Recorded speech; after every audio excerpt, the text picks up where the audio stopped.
Welcome to the next lesson for Blazor creation. In this lesson, we go through arranging clusters and adjusting the 3D layers for the patterns. We need to add our patterns in the clusters in Arrange mode so that we can begin preparing them in the 3D window.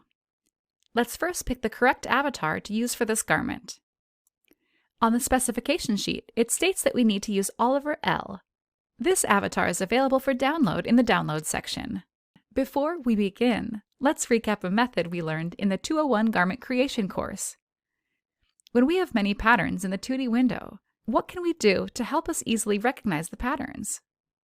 Pick one of the following. A. Turn on piece information. B. Use different colored fabrics on the different components of the garment. C. Adjust and check the 3D layer to distinguish the shell from the lining. B is the correct answer. We can apply different colored fabrics to the shell, lining, and fusing so we can identify the patterns at one glance. We drag and drop a color from the color library to duplicate the default fabric in another color.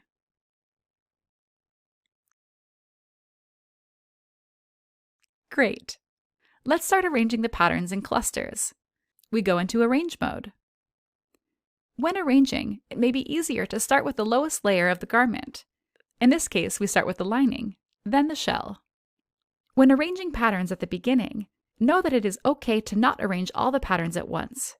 In many cases, arranging, then stitching the garment part by part may be easier, unless you are already an advanced user. We will leave out the collar stand, chest piece, sleeve wadding, and shoulder pads for now. This is so that we can focus on constructing the main shell and lining first. Since the interlining or fusing patterns will be attached to the other patterns, we do not have to arrange them into any clusters. We start by dragging the facing and lining for the front bodice into the front torso cluster. We adjust the position of the patterns in the cluster so that they are not too far apart but close enough for easy stitching.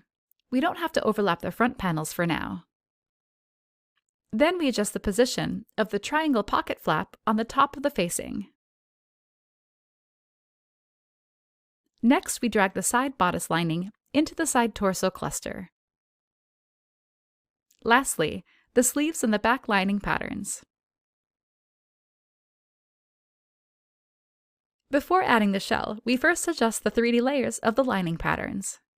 We can always look at the tech pack to understand which 3D layer needs to be adjusted.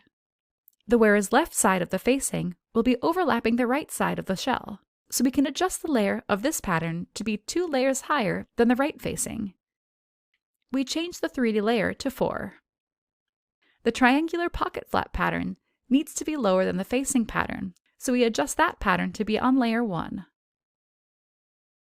Next, we fold the back pattern to create the ease. We go into Prepare mode to have a clearer look. We hide the avatar so we can have a look from the inside of the garment. The flap on the wearer's right is folded inwards. Here's a tip. If you get confused which is the correct pattern in the 3D window, remember that you can click the pattern in the 2D window and the pattern is highlighted in the 3D window. For example, we have selected the wearer's right pattern. The reason why it is inverted in the 3D window is because we are viewing the patterns from the inside. In this case, the wearer's left pattern is further away from the body and thus needs to be a higher layer. We change the right pattern to a layer 1. You can pause the video here if you need time to add the lining patterns into the clusters and to adjust the 3D layers. Great! Now we arrange the shell patterns into the clusters. Before we start, we create a separate cluster for the shell patterns by clicking on New Cluster for the front, side, and back torso cluster, as well as the arm clusters. We start off with the bodice patterns for the front, side, and back. We align them close to the position of the lining and facing patterns.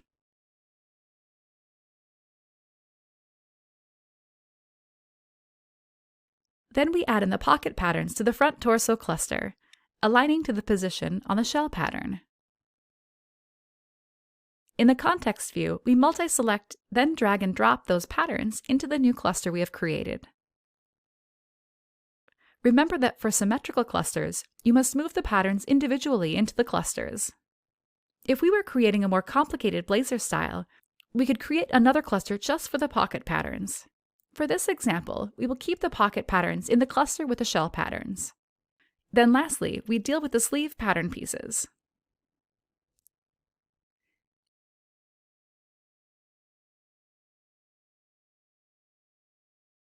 Now we can go into Prepare mode again, so we can adjust the pattern's 3D layers. We can also adjust the cluster positions in the 3D window while we're here. The shell pattern's 3D layers should be higher than the lining and facing, except for the wearer's right front shell. Since all the lining patterns are in the default layer 2, for the right front shell pattern, we change its layer to be layer 3. Then the left front shell should be 2 layers higher than the right, so it should be layer 5. This means that the left lapel facing patterns should be on layer 4 to be sandwiched between the 2 shell patterns. The pockets need to be a higher layer than the shell patterns, so we adjust the layers to be layer 6. We change the colors of the pocket pattern so it's easier to see how everything fits together. The back, side bodice, and sleeve shell patterns can be on layer 3.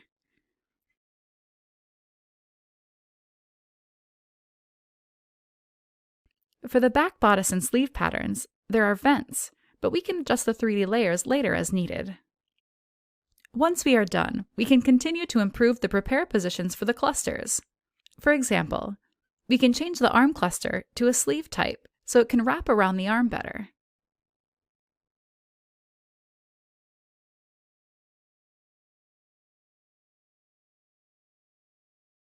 Pause the video here if you need time to arrange and adjust the 3D layers for the shell patterns.